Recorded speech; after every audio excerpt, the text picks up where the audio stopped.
TRE 4 को लेकर BPSC के परीक्षा नियंत्रक ने कहा था कि टीआरई 4 के लिए यह याचना हमारे पास आई थी, लेकिन उसमें कुछ त्रुटियां थी, जिसके सुधार के लिए हमने पत्राचार किया है शिक्षा विभाग के साथ, और उस पत्राचार का जवाब संशोधित होकर आ जाएगा तो हम विज्ञापन जारी करेंगे।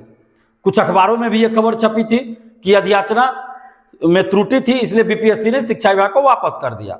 लेकिन अब शिक्षा मंत्री जी क्या कर रहे हैं कि अफवाह फैलाई जा रही है, यह अधियाचना वापस नहीं हुई है, बीपीएससी ने अधियाचना वापस नहीं किया। और बीपीएससी ने भी कल एक नोटिस जारी किया और इन सब चीजों का खंडन किया कि अधियाचना वापस नहीं किया गया है, यह अफवाह है, तो यह है वो है। तो ये अफवाह कौन फैला रहा है?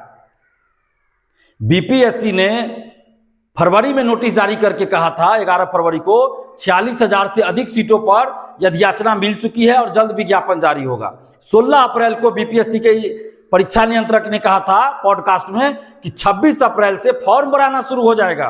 टीआरई 4 का कहां भराना शुरू हुआ? और वर्तमान शिक्षा मंत्री मिथिलेश तिवारी जी, आपने क्या कहा था मई से लेकर पूरा जून तक कि जुलाई में हर हाल में विज्ञापन आ जाएगा। और जब जून में पूछ रहे थे आपसे मीडिया बंधु तो आप कह रहे थे जुलाई आ गया क्या? जुलाई आएगा तो हर हाल में टीआरई 4 का विज्ञापन जारी हो जाएगा। जब जुलाई आया तो शुरुआत में आप कह रहे थे जुलाई समाप्त हो गया क्या?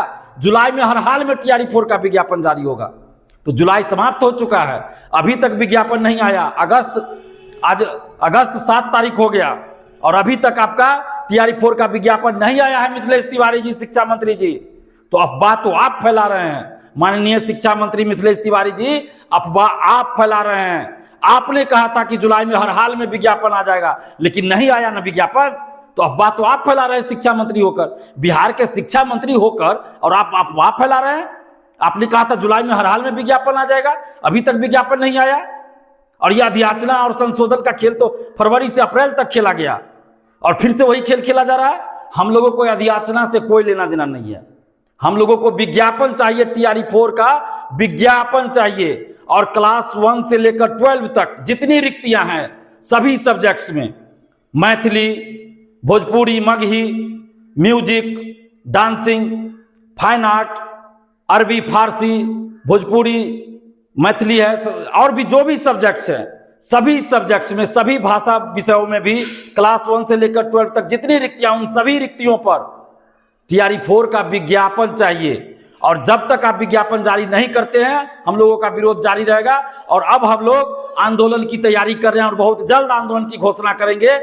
टीआरई 4 का विज्ञापन जारी कीजिए और जितने भी रिक्तियां हैं उन सभी सीटों पर जारी होनी चाहिए और एक ही परीक्षा होनी चाहिए, एक ही परीक्षा होनी चाहिए। टीआरई 5 से आप पीटी मेंस कीजिए, हम लोग स्वागत करेंगे, लेकिन टीआरई 4 में सिर्फ और सिर्फ एक परीक्षा होनी चाहिए। और विज्ञापन जल्द जारी कीजिए। अफवाह अभ्यर्थी नहीं फैला रहा है, अफवाह दिलीप कुमार नहीं फैला रहा है, अफवाह शिक्षा विभाग, बीपीएससी और शिक्षा मंत्री जी आप लोग फैला रहे हैं कि जुलाई में हर हाल में विज्ञापन आ जाएगा, लेकिन अभी तक टीआरई 4 का विज्ञापन नहीं आया। तो अफवाह तो आप लोग फैला रहे हैं। अभ्यर्थियों के धैर्य की परीक्षा नहीं लीजिए और इस बार जो आंदोलन होगा बहुत बड़ा आंदोलन होगा और अभी तक के इतिहास में इतना बड़ा आंदोलन नहीं हुआ होगा। और हम लोग तैयारी शुरू कर दिए हैं और जल्द आंदोलन का डेट घोषित होगा। हम चाहते हैं कि आंदोलन नहीं करना पड़े, आप उससे पहले विज्ञापन जारी कर दीजिए, क्योंकि आपने वादा किया था जुलाई में हर हाल में विज्ञापन जारी होगा और हमने कहा था कि जुलाई तक आंदोलन नहीं करेंगे। हमने जुलाई तक कोई आंदोलन नहीं किया। अगर अभी आप तुरंत टीआरई 4 का सभी सीटों पर जितनी रिक्तियां हैं सभी विषयों में, भाषा सहित, चाहे वो मैथिली हो, हिंदी हो, जो भी हो, या अन्य सब्जेक्ट, ज्योग्राफी हो, इकोनॉमिक्स हो, मैं तो सभी सब्जेक्ट में जितनी रिक्तियां हैं आप उन पे टीआरई 4 का विज्ञापन जारी कीजिए, नहीं तो एक बड़ा आंदोलन फिर हम लोग करने जा रहे हैं। और उसके लिए जिम्मेवार माननीय शिक्षा मंत्री जी आप होइएगा, शिक्षा विभाग होगा और बीपीएससी होगा।